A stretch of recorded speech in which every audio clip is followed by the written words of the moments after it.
The funeral home smelled like carnations and furniture polish. I stood in the back corner of Miller & Sons, holding a paper plate with 3 deviled eggs I didn't remember taking. My father's casket sat closed at the front, mahogany. He would have hated the expense. Before we continue, comment where you're watching from, and subscribe to the channel. We'd love to see how far our stories are reaching. 38 years. That's how long Richard Farnsworth Sr. went without speaking to me. Not a single word since I left gym in 1985. Not at Owen's graduation. Not when I called to tell him about the cancer scare in 2011. Nothing. I set the plate on the folding table I'd arranged that morning. Store-bought cookies, a veggie tray from Kroger, coffee in 2 thermoses I'd borrowed from the church. I paid for everything. Patricia didn't offer. My sister stood near the casket in a black dress that cost more than my rent. She was holding court with the neighbors, dabbing her eyes with a tissue. Real tears, probably. Patricia always loved Dad more than I did. Or maybe she just needed him more. Owen walked past me without looking up. My son. 41 years old, 6 feet tall, and he couldn't meet my eyes. His wife, Celeste, clung to his arm like she was the grieving one. She wore pearls. To a mechanic's funeral. I poured myself coffee. It was too hot and tasted like the bottom of the pot. Nobody touched the food. Helen. Patricia's voice came from behind me. I turned. She was holding the veggie tray. Nobody's eating this, she said. I know. She walked to the trash can and dumped it. Carrots, celery, cherry tomatoes, the little container of ranch dressing, all of it. $32.15. Gone. She looked at me while she did it. He never wanted you here anyway, she whispered. I didn't answer. I watched her walk back to the crowd of mourners who actually mattered. The service was short. Pastor Mike said nice things about Dad's work ethic and his military service. Korea, 1952. He didn't mention me. I wasn't listed in the obituary either. Just Patricia and her 2 kids. I sat in the 3rd row. Owen and Celeste sat in the 1st. Ethan, my grandson, sat between them. 19 years old, freshman at Ohio State. He looked at his phone the entire time. When it was over, people lined up to hug Patricia. A few nodded at me. Most didn't. I went back to Dad's house to set up for the reception. It wasn't really a reception, just coffee and the cookies I'd brought. The house smelled like motor oil and old newspapers. He'd lived there for 53 years, bought it with money from the GI Bill. I put the cookies on the kitchen counter, arranged them on a plate, filled the coffee maker, waited. Nobody came. I stood in that kitchen for 40 minutes. The coffee got cold. The cookies sat untouched. At 3:47 p.m., Patricia walked in with 2 women from her book club. They stopped talking when they saw me. Oh, Patricia said, you're still here. I thought people might want coffee. We're going to Olive Garden, one of the women said. Not to me. To Patricia. They left. I heard their car start in the driveway. I poured the coffee down the sink, put the cookies back in the container, washed the plate and the coffee maker, left them on the counter to dry. The doorbell rang at 4:15. It was a man in a gray suit, late 50s, thin briefcase, tired eyes. Helen Farnsworth? Yes. I'm David Brennan. I'm your father's attorney. I let him in. We sat at the kitchen table where I used to do homework while Dad fixed cars in the garage. The table was the same. Formica top, metal legs, a burn mark from a pot he'd set down in 1987. Mr. Brennan opened his briefcase and pulled out a folder. Your father left a will, he said. I assumed Patricia would handle everything. No. He slid the folder across the table. He left everything to you. I stared at the folder. I didn't touch it. Everything? The house. The business property where the shop used to be. His savings account and his pension. It's approximately $612,000 total. My throat went dry. That can't be right. It is. He opened the folder and showed me the papers. I saw my name typed in neat rows. Helen Grace Farnsworth. Helen Grace Farnsworth. Helen Grace Farnsworth. Why? Mr. Brennan closed the folder. I don't know, Mrs. Farnsworth. He didn't say, but there's something else. He pulled out another piece of paper. This one wasn't typed. It was handwritten in blue ink. My father's slanted script that I hadn't seen in decades. He left a note, Mr. Brennan said. It's sealed. The court will open it at the reading. There's going to be a reading? Yes. Your son already contacted me. He's contesting the will. The room got smaller. Owen? He claims your father wasn't mentally competent when he wrote this. He's hired a lawyer. You'll need to respond within 10 days. I looked at the note. The envelope was thick. I wanted to open it right there. Can I see it now? Not until the hearing. Judge's orders. He stood up and closed his briefcase. I'm sorry, Mrs. Farnsworth. I know this isn't easy. How long have you known about this? 3 years. Your father updated his will in 2020. 3 years. He'd been planning this for 3 years and never said a word. Mr. Brennan let himself out. I sat at the table until the light through the window turned orange. I thought about calling Owen. I didn't. I thought about the last time I'd tried to visit Dad. It was 2 months ago. March. I brought soup because I knew he wasn't eating. I knocked on the door for 10 minutes. I saw the curtain move. He was home. He just didn't want to see me. I left the soup on the porch. When I drove past the next day, the container was still there, untouched. I stood up and put the folder in my purse. I turned off the lights and locked the door. I still had Dad's key from when I used to check on him. He never asked for it back. The driveway was empty. Patricia's car was gone. So was Owen's truck. I drove home to my apartment on Sylvania Avenue. 1 bedroom, $740 a month. I'd lived there for 11 years. I made a grilled cheese sandwich and ate it standing at the counter. I didn't taste it. My phone buzzed at 9:23 p.m. A text from a number I didn't recognize. This is Sarah Klein. David Brennan gave me your name. I specialize in estate litigation. Call me if you need representation. I know this is hard. I put the phone down. I didn't call her back that night. I lay in bed and stared at the ceiling. I thought about Owen and Patricia and Celeste and Ethan. I thought about my father sitting in that house for 38 years, refusing to speak to me. And I thought about the note in the sealed envelope. Whatever it said, it was the only thing he'd said to me since 1985. I called Sarah Klein on Tuesday morning, 3 days after the funeral. I hadn't slept more than 4 hours a night since Mr. Brennan left that folder on my kitchen table. She answered on the second ring. Her voice was steady, professional. Sarah Klein, this is Helen Farnsworth. David Brennan gave you my name. Yes, I'm glad you called. I heard papers shuffling. Can you come to my office today? We should talk before the 10-day deadline. How much do you charge? $8,000 retainer, but we can discuss payment arrangements. $8,000. I had $1,900 in my checking account. I can pay $2,000 now, I said. The rest in installments. There was a pause. That works. Can you be here at 2? Her office was in a converted house on Monroe Street. 2nd floor, green carpet, diplomas on the wall. Sarah Klein was 52, gray hair in a neat bob, reading glasses on a chain. She shook my hand and gestured to a chair. Tell me everything, she said. I told her about the funeral, about Patricia and Owen, about the 38 years of silence, about the note I couldn't read yet. She took notes on a yellow legal pad. When I finished, she set down her pen. Your son's attorney filed a motion claiming undue influence. He's arguing that you manipulated your father into changing his will. I didn't even talk to him. I know, that's actually helpful. She flipped through a stack of papers. But Owen's claiming you had access to the house, that you visited frequently and could have pressured your father. I tried to visit. He wouldn't open the door. Can you prove that? I thought about the soup container, the unanswered phone calls. Maybe. We'll need phone records, witness statements, anything that shows you didn't have unusual contact with your father in the 3 years before his death. What about the note? That's our best evidence. If your father explains his reasoning, it could end this quickly. She closed the folder. The hearing is in 3 weeks. Judge Chen. She's fair. I signed the papers, gave her a check for $2,000.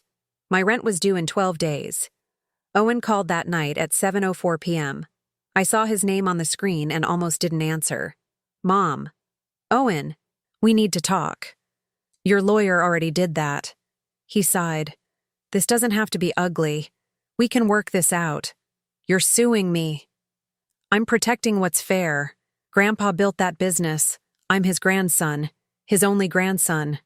He left it to me. Because you manipulated him. Come on, Mom. You know this isn't right. I sat down on the couch. The springs creaked. When was the last time you visited him? Silence. Owen, that's not the point. It is the point. You didn't visit. You didn't call. You didn't bring soup when he was sick. I was busy. For 3 years? Mom, he left me everything because he wanted to, not because I asked. Then why did he stop talking to you? His voice got louder. If he cared so much, why 38 years of silence? I didn't have an answer. I hung up. The next morning, there were flowers on my doorstep. Carnations in a grocery store bouquet. The card said, "Thinking of you, Owen and Celeste." The price sticker was still on the plastic. $8.99. I threw them away. Patricia called on Thursday. I was at Kroger, buying the cheapest bread I could find. Helen, we need to talk about this situation. What situation? The will. Owen called me. He's very upset. He's suing me, Patricia, because it's not fair. Dad built that business from nothing. Owen deserves something. Dad made his choice. Dad wasn't in his right mind. Her voice got sharp. You know that. He was sick. He was lonely. You took advantage. I pushed my cart to the checkout. I didn't take advantage of anyone. Then why did he leave you everything? You, who he wouldn't even speak to? I don't know. Well, I'm testifying for Owen. Someone needs to tell the truth. She hung up before I could respond. I paid for my groceries. $17.43. The cashier didn't make eye contact. On Friday, Owen posted on Facebook. He didn't use my name, but it was obvious. Heartbroken over family betrayal. When greed replaces love, everyone loses. Praying for truth and justice. 47 people liked it. Celeste commented with a broken heart emoji. I deleted my Facebook account that afternoon. Saturday morning, Celeste showed up at my apartment. I opened the door, and she was standing there in yoga pants and a concerned expression. Helen, can I come in? I didn't move. What do you want? To talk. Please. This is all so awful. I let her in. She sat on my couch and looked around like she was cataloging everything. The water stain on the ceiling, the furniture from Goodwill, the carpet that needed replacing. I'm worried about you, she said. I'm fine. Are you? Because Owen says you're not answering his calls, and Patricia says you were rude to her. Patricia wants to testify against me. Celeste reached over and touched my hand. Her fingers were cold. This doesn't have to be a fight, Helen. We're family. Then why is Owen suing me? Because he's hurt. He feels like his grandfather chose you over him. She squeezed my hand. You know this isn't right, don't you? Owen was his only grandson, the only one who cared. I pulled my hand away. Owen hasn't visited your grandfather in 3 years. He's been busy with work. You know how it is. I visited every week. Your husband didn't care then. Celeste's expression shifted. The concern disappeared. Every week? Your father wouldn't even let you in the house. That's not the point. It is the point. She stood up. You're going to lose this, Helen. And when you do, everyone's going to know what you did. She left before I could respond. The door clicked shut. I locked it behind her. That night, my neighbor stopped me in the hallway. Mrs. Chen, 74, lived in 3B. We'd talked about gardening for years. Helen, dear, are you all right? I heard about your father. I'm okay, thank you. She hesitated. My niece saw something on Facebook. About family trouble? It's complicated. Well, she patted my arm. I hope it works out. She didn't invite me to coffee like she usually did. On Sunday, I went to church.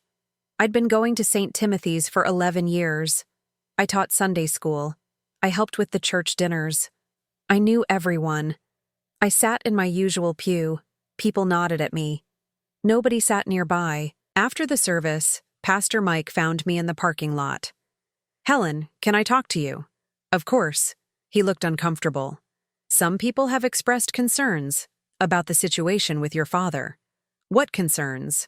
Well, there are questions about the will, about whether everything was handled properly.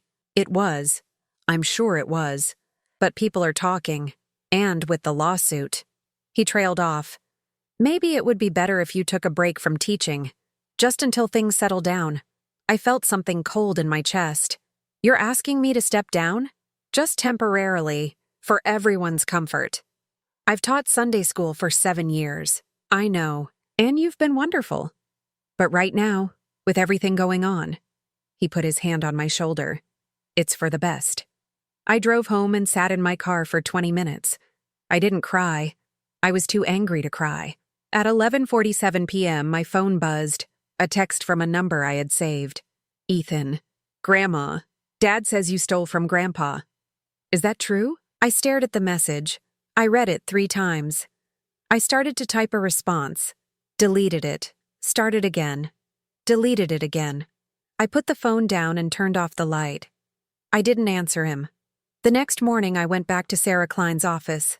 She was on the phone when I arrived. She gestured for me to sit.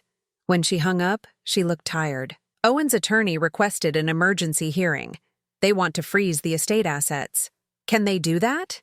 They can try. Judge Chen will decide on Wednesday. She opened her laptop. I need you to start gathering evidence. Phone records from the last 3 years. Any emails or letters you sent your father. Receipts if you bought him anything. I have phone records and a soup container. She looked up. A soup container? I brought him soup 2 months ago. He didn't eat it. I still have the container. That's actually good. It shows you tried to help and he refused contact. She made a note. What about witnesses? Anyone who can confirm you visited regularly? I thought about Mrs. Chen, about Pastor Mike, about the neighbors who stopped waving. Maybe, I said. Find them.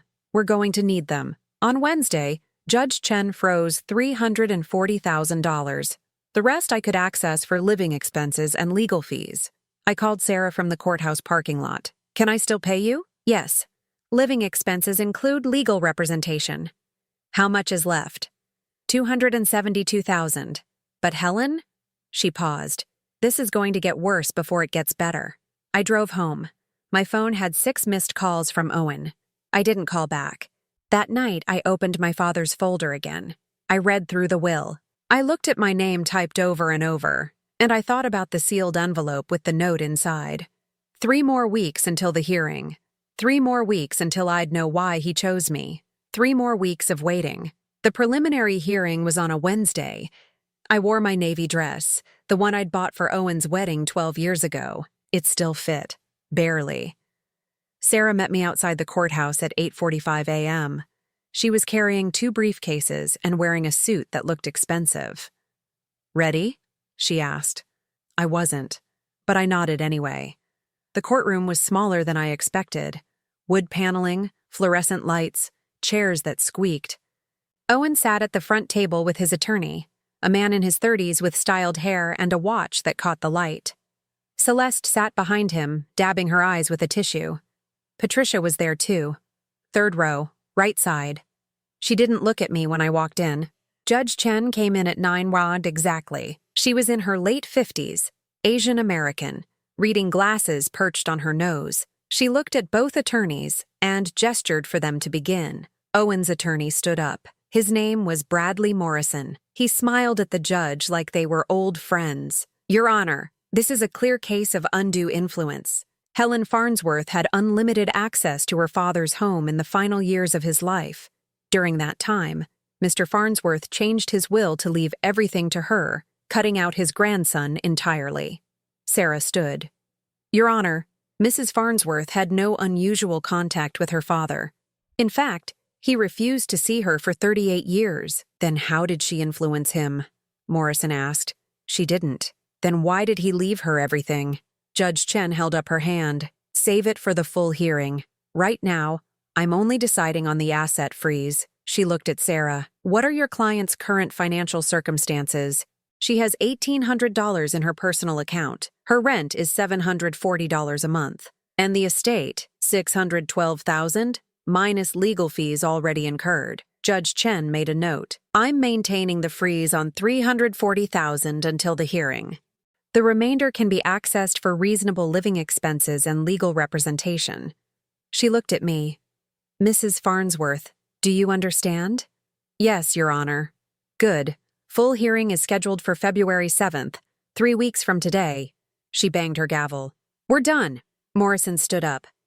Your Honor, we'd like to request a psychiatric evaluation of the decedent's mental state at the time the will was written. Denied.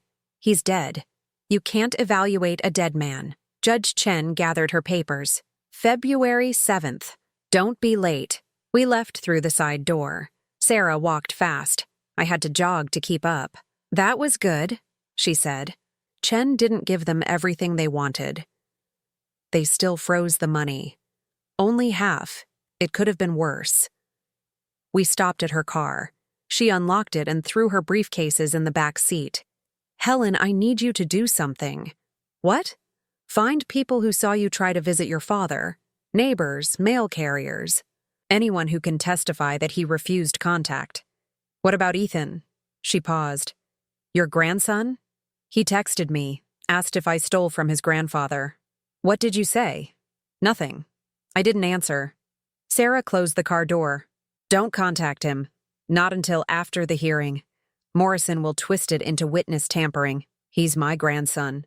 I know, but right now he's also a potential witness for the other side. She put her hand on my shoulder. I'm sorry. I know this is hard. I drove home. My hands shook on the steering wheel. That afternoon, I went to my father's house. I still had the key. The lawn needed mowing. There were newspapers stacked on the porch. I unlocked the door and stepped inside. The smell hit me first. Motor oil, coffee, old wood.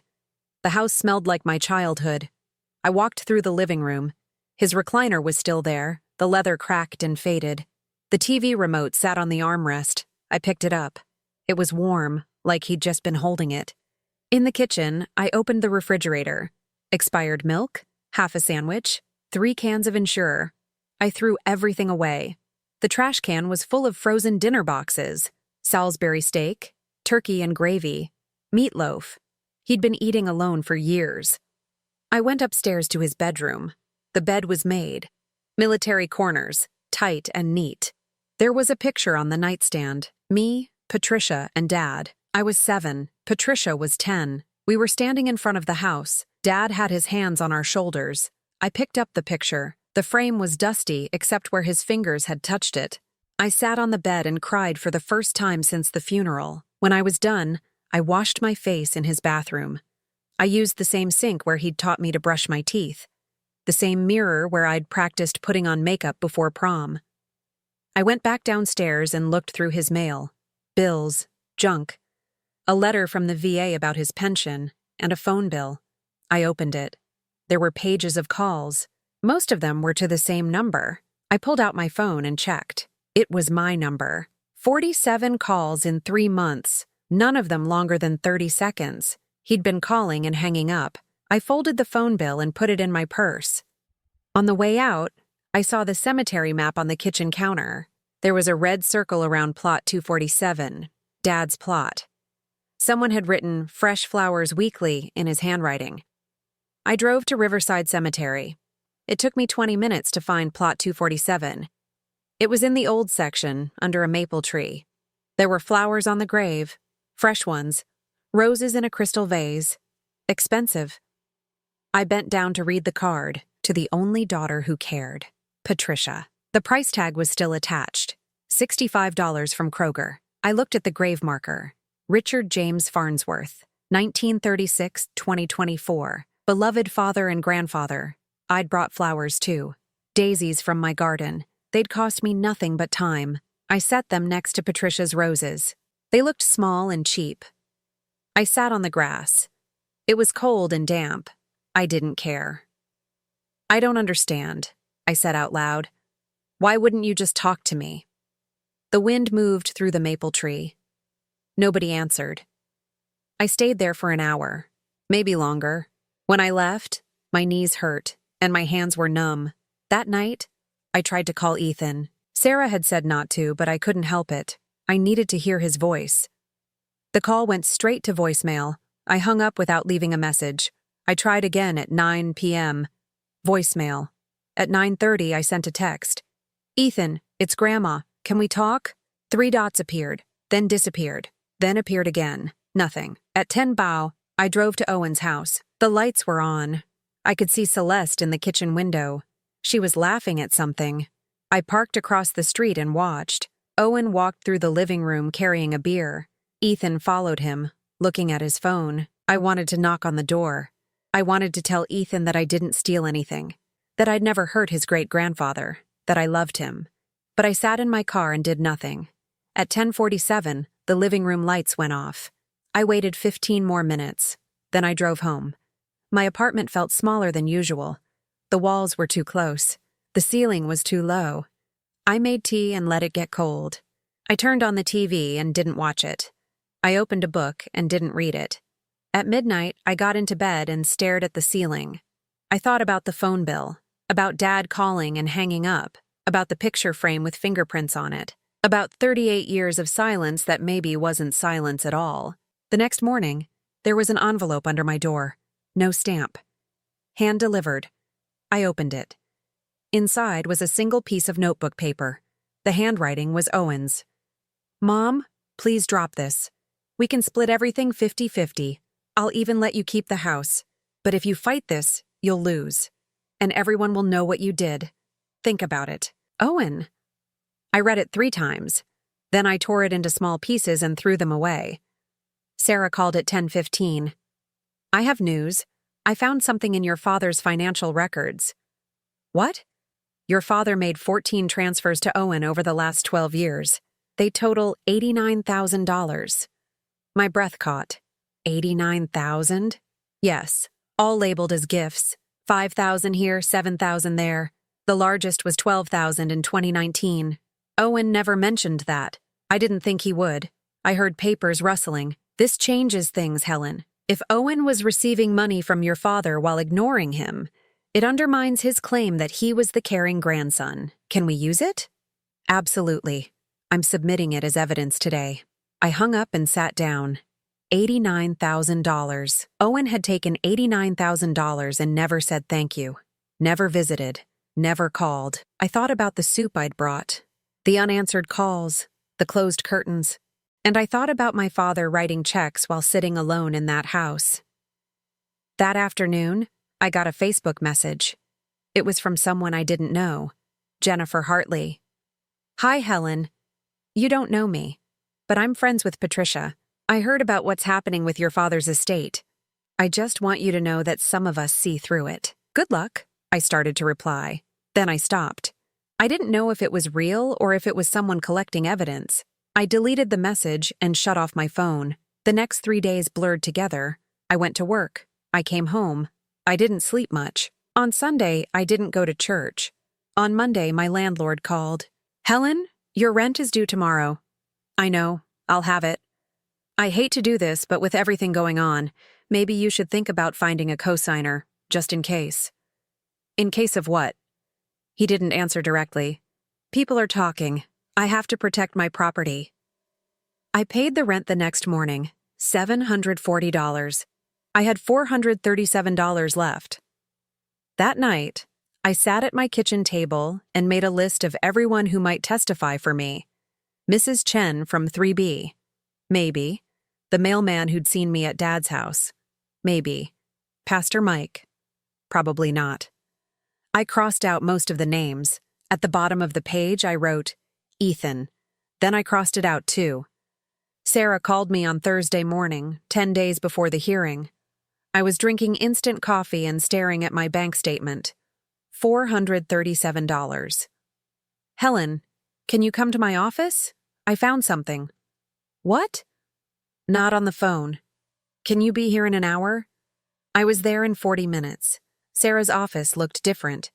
There were boxes stacked on the floor, file folders spread across her desk. She looked like she hadn't slept. "Sit down," she said. I sat. She picked up a leather-bound book, old, worn at the edges. "Your father kept diaries. Did you know that?" "No. I found them in his house yesterday. 23 volumes. He started in 1985. And she set the book down carefully. "Helen, he wrote about you." My throat went dry. "What did he say?" She opened the book to a marked page.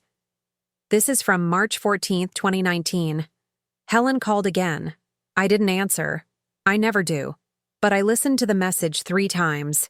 She said she loves me. I don't deserve it. I couldn't breathe.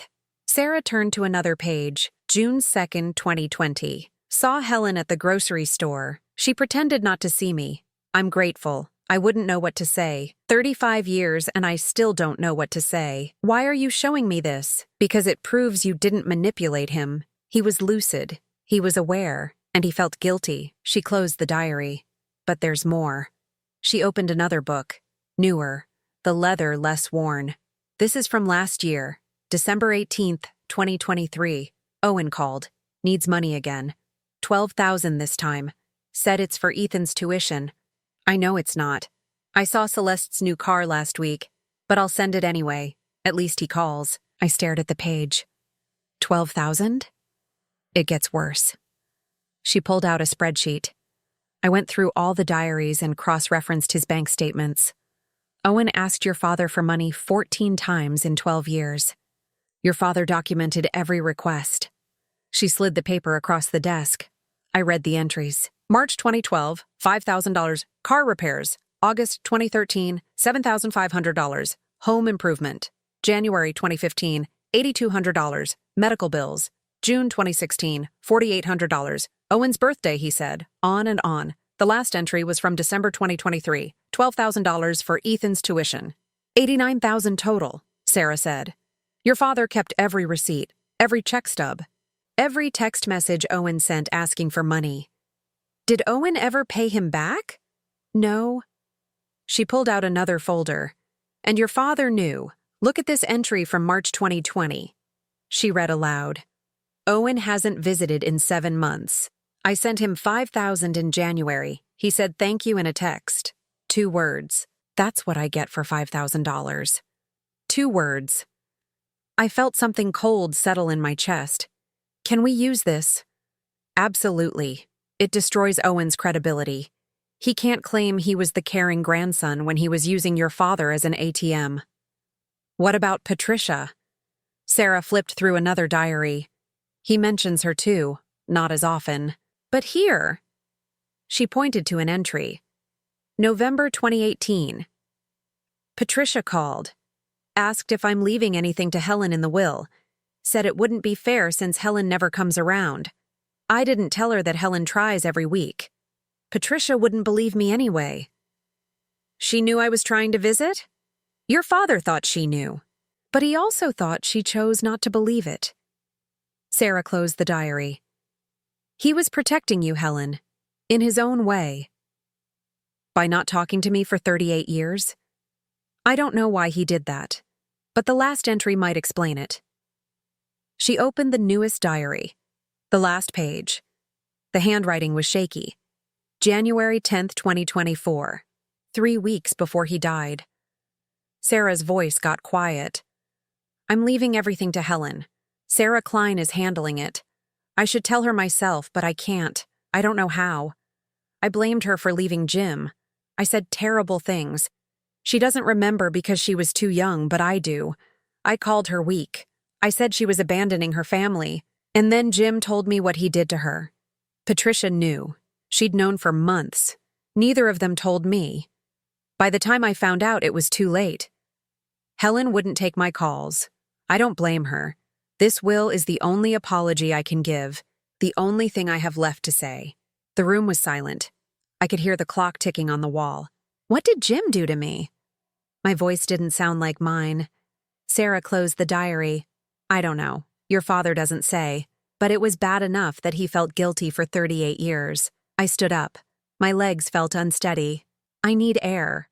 Helen, I need air. I walked out of the office and down the stairs. Outside, the cold hit my face. I stood on the sidewalk and tried to breathe. Jim, my ex-husband, Owen's father. I remembered the fights, the yelling, the night I packed our bags and left. Owen was 3. I took him to a motel on the south side of Toledo. We lived there for 2 months until I found the apartment.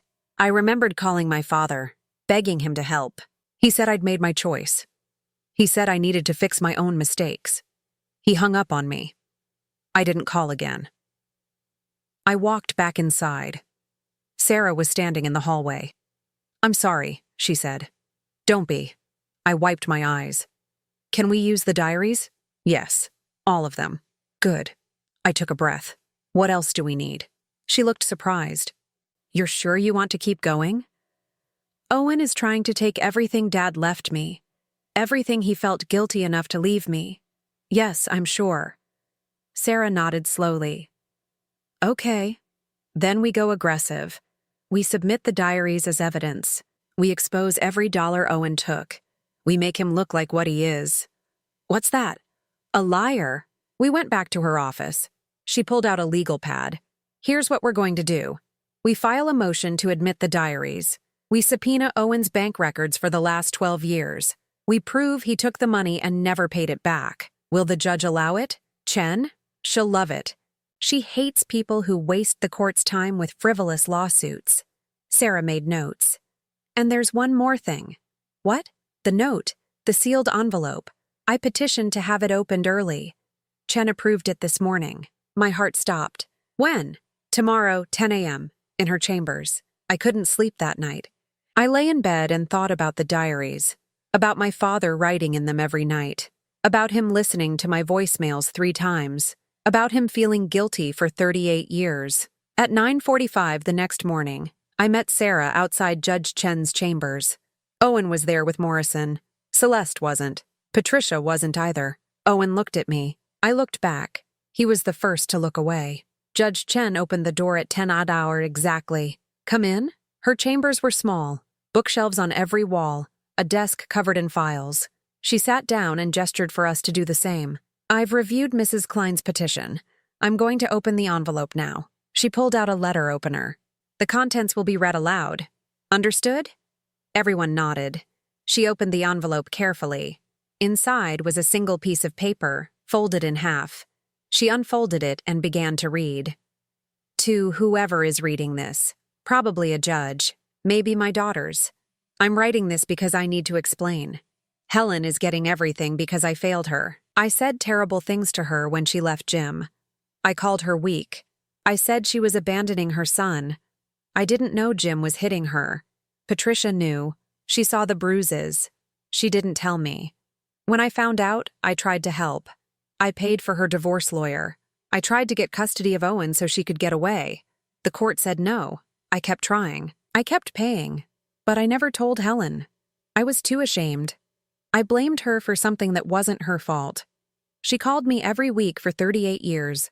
I never answered. I was a coward. This money is the only apology I have. It's not enough, but it's all I can give. Leave her alone.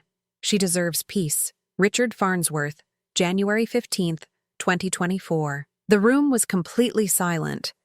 Judge Chen set down the note. She looked at Owen. Mr. Farnsworth, do you have anything to say? Owen's face was white. His mouth opened. Nothing came out. Morrison cleared his throat. Your Honor, this doesn't change the fact that... It changes everything, Judge Chen said. Your client just heard his grandfather explain exactly why he left everything to Mrs. Farnsworth, and it has nothing to do with undue influence. We still believe. I don't care what you believe. She stood up. I'm denying the petition to contest the will. The estate goes to Helen Farnsworth as written. You have 24 hours to file an appeal. If you do, you'll lose and you'll pay her legal fees. She looked at Owen. Go home, Mr. Farnsworth, and think about what you just heard. She walked out. Morrison grabbed his briefcase and followed her. Owen stood up slowly. He looked at me. His eyes were red. Mom? Don't. I didn't know. Yes, you did. You just didn't want to know. I walked out. Sarah followed me. In the hallway, she turned to me. You okay? No. I wiped my eyes. But I will be. They might appeal. Let them. She smiled. You've changed, Helen. I had to. We walked out of the courthouse together. The sun was too bright. The air was too cold. I didn't care. My phone buzzed. A text from a number I knew. Ethan. Grandma, can we talk? I stopped walking. Sarah looked at me. What is it? I showed her the phone. Call him, she said. The hearing's over. You can talk now. I called him. He answered on the first ring. Grandma? Hi, Ethan. I'm sorry. His voice cracked. Dad told me you stole from great-grandpa. I believed him, I'm sorry. It's okay. It's not okay. I should have called you. I should have asked. You're calling now. There was a long pause. Can I come see you? When? Tonight? I'm in Columbus, but I can drive. Tonight is fine. Okay, I'll be there at 7. He hung up. I stood on the courthouse steps holding my phone. Sarah put her hand on my shoulder. See? It's getting better. Maybe, I said. But for the first time in weeks, I believed her. Ethan came to my apartment at 7:04 p.m. I heard his knock and opened the door. He stood in the hallway holding a bag from Wendy's. I didn't know if you'd eaten, he said. I haven't. He came inside. We sat at my kitchen table. He'd brought burgers and fries. We ate in silence for a few minutes. Dad's appealing, he finally said. I know. He shouldn't. Ethan set down his burger. I heard what Great-Grandpa wrote, about what my dad did to you, about how Great-Grandpa paid for everything. Your father told you? No. Mom did. She was yelling about it on the phone with Aunt Patricia. He looked at his hands. I'm sorry, Grandma. I should have known Dad was lying. He's your father. You wanted to believe him. That's not an excuse. We ate more. The fries were cold. I didn't care. Why did Great-Grandpa stop talking to you? Ethan asked. He thought I abandoned your father. He didn't know your dad was hurting me. Did he really hurt you? I nodded. Yes. How bad? Bad enough that I had to leave. Bad enough that your great-grandfather felt guilty for 38 years. Ethan pushed his food away. I hate that I believed Dad. He's still your father. He's a liar. His voice got hard. He told me you were stealing. He said you manipulated Great-Grandpa. He made me think you were the bad person. What do you think now? I think my dad's the bad person. He looked up at me. I'm sorry I didn't call you back. I'm sorry I believed him. You're here now. Is that enough? It's a start. He left at 9:30. We hugged at the door. He held on longer than I expected. I love you, Grandma. I love you too. When he was gone, I sat on my couch and cried. Good tears this time. The appeal hearing was scheduled for February 7th, 3 weeks later. Owen's attorney filed the paperwork on the last possible day. Sarah called me the morning after. They're appealing, but it's a weak case. They're arguing that the note was written under duress. Under duress? He wrote it 3 weeks before he died. I know. Morrison knows too. But Owen won't drop it. She paused. Helen, this is going to get public. Morrison's calling witnesses. He's going to put your father's mental state on trial. Can he do that? He can try. But I'm going to put Owen on trial instead. The hearing was at 10 a.m. I wore the same navy dress. Sarah wore her courtroom suit. The courtroom was fuller this time. There were people in the gallery I didn't recognize. A reporter from the Toledo Blade. 3 lawyers who looked like they were there to watch. Owen sat at the front table with Morrison. Celeste was behind him, wearing black. Patricia was there too. 2 rows back. She still wouldn't look at me. Judge Chen came in at 10 on exactly. Let's get started. Mr. Morrison, this is your appeal. Make your case. Morrison stood. He looked confident. Your Honor, we're arguing that Richard Farnsworth was not of sound mind when he wrote his will or the note. We have evidence that he was depressed, isolated, and vulnerable to manipulation. From whom? Judge Chen asked. From his daughter, Helen Farnsworth. Sarah stood. Your Honor, we've already established that Mrs. Farnsworth had minimal contact with her father. The phone records prove it. The diaries prove it. The diaries were written by a man in declining mental health, Morrison said. They're not reliable. Judge Chen leaned back. Then who wrote the note, Mr. Morrison? If Mr. Farnsworth wasn't competent, who wrote it? He was. Influenced. By someone he hadn't spoken to in 38 years? Morrison's jaw tightened. We'd like to call our first witness. Go ahead. We call Patricia Crane. Patricia walked to the witness stand. She was sworn in. She sat down and folded her hands. Morrison approached her. Ms. Crane, you're Helen Farnsworth's sister, correct? Yes. How would you describe your father's mental state in his final years? He was lonely, confused. He forgot things. Did he ever mention his will to you? No. But he told me he was angry at Helen. He said she'd abandoned him. Sarah stood. Objection. Hearsay. Sustained, Judge Chen said. Miss Crane, stick to what you observed personally. Morrison continued. Did your father seem capable of making complex financial decisions? No, he needed help with everything, paying bills, managing his accounts. And who helped him? Patricia hesitated. I did. Sometimes. Sometimes? What about Helen? She tried to visit. But he wouldn't let her in. Why not? Because he was angry at her. Sarah stood again. Your Honor, may I cross-examine? Go ahead. Sarah walked to the witness stand. She was holding a folder. Ms. Crane, you said you helped your father with his finances. Is that correct? Yes. How often? I don't know. When he needed it. Once a week? Once a month? Maybe once a month. Sarah opened the folder. According to your father's phone records, he called you 6 times in the last year of his life. Is that correct? Patricia shifted in her seat. I suppose. And according to his diaries, you visited him 3 times in 2023. Does that sound right? I was busy. Too busy to visit your father more than 3 times in a year? Objection, Morrison said. Argumentative. Sustained. Move on, Ms. Klein. Sarah pulled out another paper. Ms. Crane, did your father ever give you money? No. Are you sure? Yes. Sarah held up the paper. This is a check for $8,000, dated June 2022. It's made out to you. From your father's account. Patricia's face went pale. That was a loan. Did you pay it back? Silence. Ms. Crane, did you pay it back? Not yet. And when did you plan to pay it back? I don't know. Sarah walked back to her table. No further questions. Morrison stood quickly. We call Owen Farnsworth. Owen walked to the stand. He was sworn in. He sat down and looked at Morrison. Mr. Farnsworth, how would you describe your relationship with your grandfather? Close. Very close. How often did you visit him? As often as I could. Maybe once a month. Sarah stood. Objection. That's demonstrably false. I'll allow it, Judge Chen said.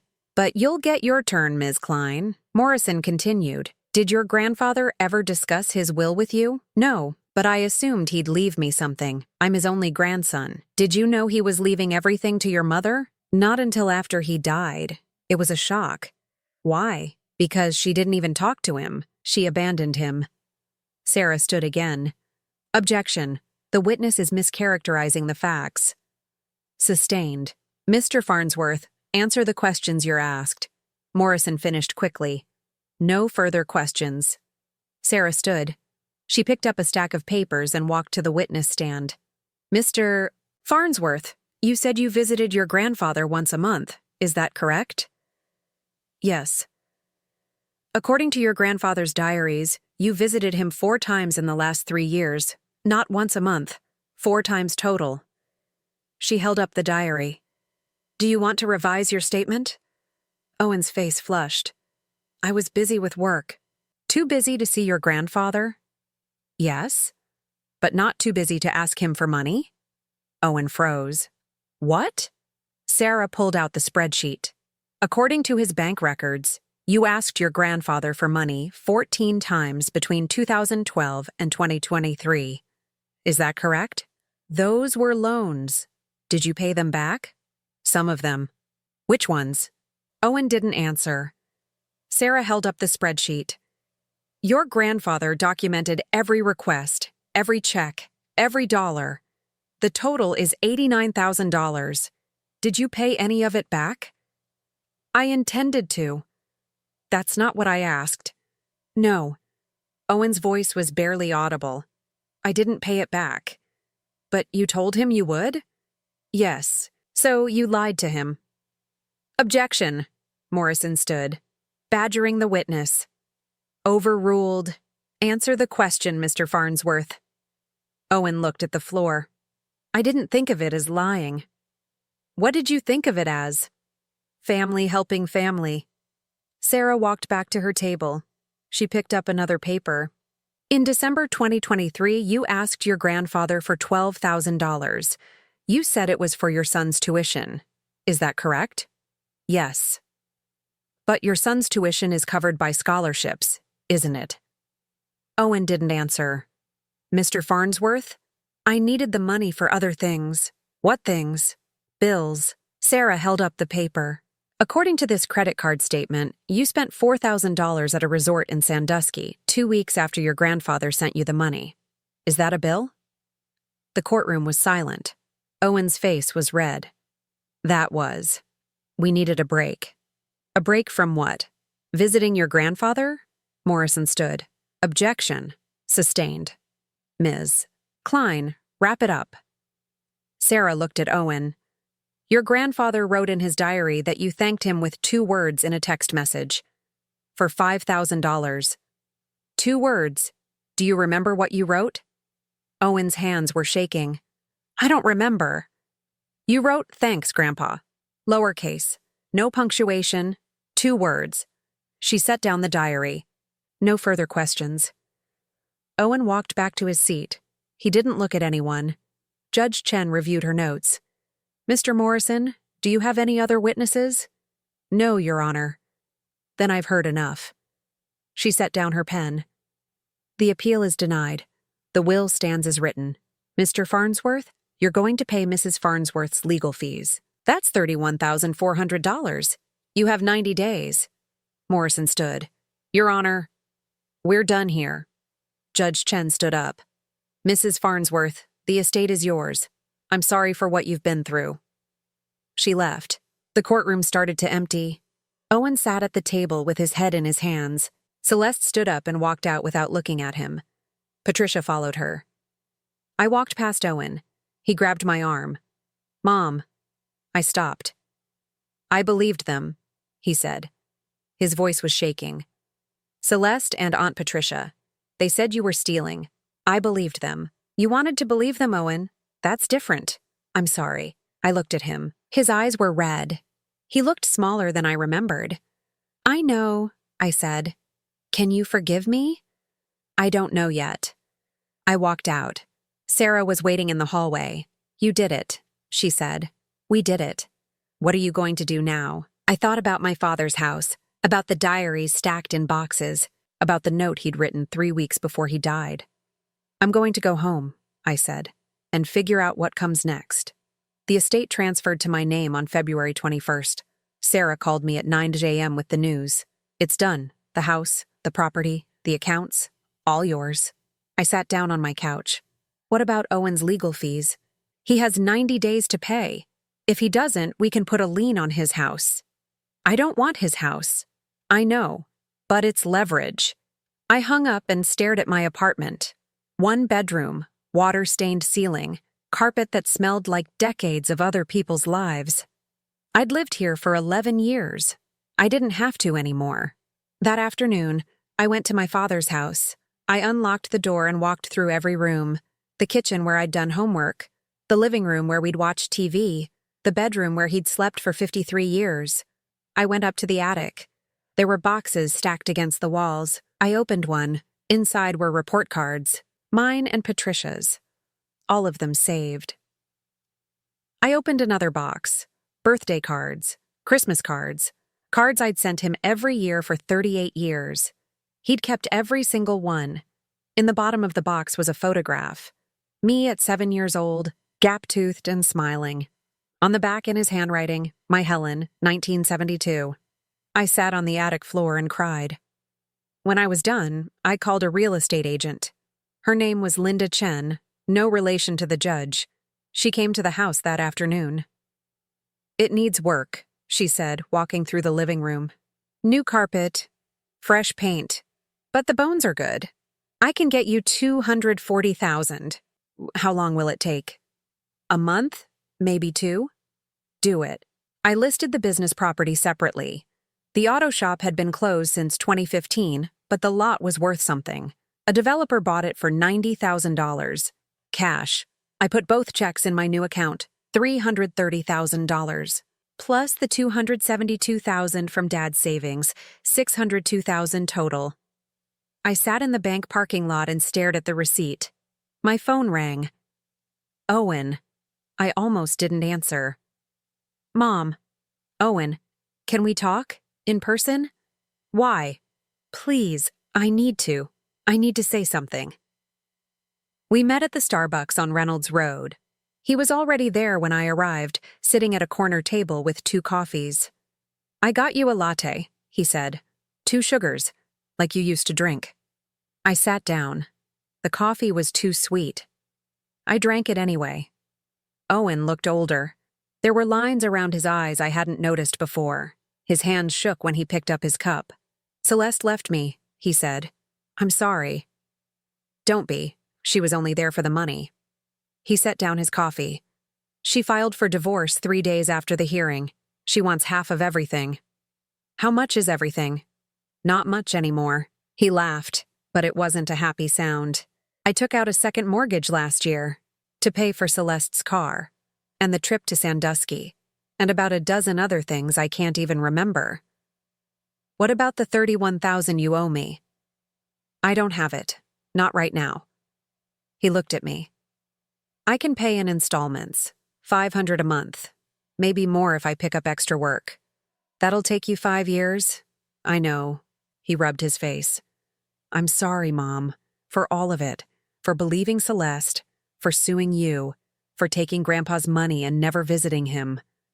Why did you do it? Because it was easy. He'd say yes every time, and I told myself it was okay because he had the money, because he was family. He looked down. I didn't think about what it meant, that he was sitting in that house alone, writing checks to a grandson who couldn't be bothered to visit. I finished my coffee. It left a bitter taste. I read the diaries, I said. Every one of them. He wrote about you. What did he say? That he loved you. That he wished you'd visit more. That he knew the money wasn't for what you said it was for, but he sent it anyway. I set down the cup. He wanted to believe you'd come around. Owen's eyes were wet. Did he? Did he hate me? No, he was disappointed, but he didn't hate you. We sat in silence for a while. People came and went around us. Nobody noticed. What are you going to do now? Owen asked. I don't know yet. Are you keeping the house? No, I sold it. He looked surprised. Already? I don't need it. It's too big. Too many memories. Where are you going to live? I found an apartment near Ohio State, close to Ethan. Owen smiled. A real smile. He talks about you all the time now. Says he's going to visit you every week. He came by last night. We had dinner. I'm glad. Owen stood up. I should go, but Mom? Thank you. For what? For meeting me. You didn't have to. I watched him walk to his car. He looked smaller than he used to. Older. Tired. I didn't feel sorry for him, but I didn't hate him either. The next week, I moved into my new apartment. 2 bedrooms, 9th floor, a balcony that overlooked the OSU campus. Rent was $1,200 a month. I paid 6 months up front. Ethan helped me move. He carried boxes up the stairs and assembled furniture and ordered pizza for dinner. We ate on the balcony and watched the sunset. This is nice, Grandma, he said. It is. Are you happy? I thought about it. I'm getting there. He stayed until 10 p.m. When he left, he hugged me at the door. I'm proud of you, he said. For what? For fighting, for not giving up. After he left, I unpacked the last box. Inside were my father's diaries. All 23 of them. I put them on a shelf in the living room. I opened the one from 1985. The first entry was dated March 3rd. Helen left gym today. She called me. I told her to go back. I was wrong. I closed the diary and put it back on the shelf. In April, I donated $50,000 to the Women's Safe House on Collingwood Boulevard. They named a room after me. I went to the dedication ceremony. Ethan came with me. Why this place? He asked. Because your great-grandfather paid for my escape. I'm paying it forward. In May, Owen sent me the first installment, $500. The check came with a note. Mom, I know this isn't enough, but I promise I'll pay every cent. I'm sorry. Owen, I deposited the check. In June, Patricia called. I almost didn't answer. Helen? Patricia, I wanted to apologize. For the hearing. For everything. Okay. That's it? Just okay? What do you want me to say? I don't know. That you forgive me?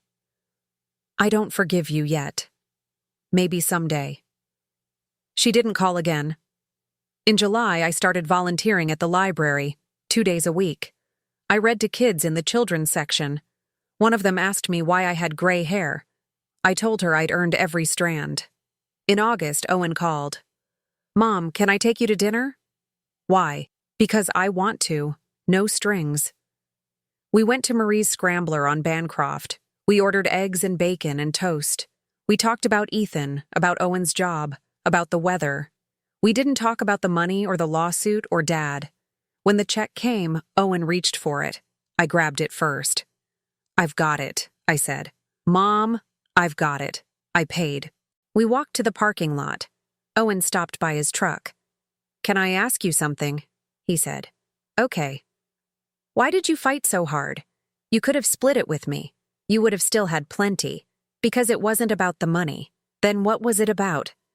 It was about your grandfather finally telling me he was sorry. And I wasn't going to let anyone take that away from me. I looked at Owen. Not even you. He nodded slowly. I understand. Good. Can I hug you? I let him. He held on for a long time. I'm trying, Mom, he said. I'm trying to be better. I know.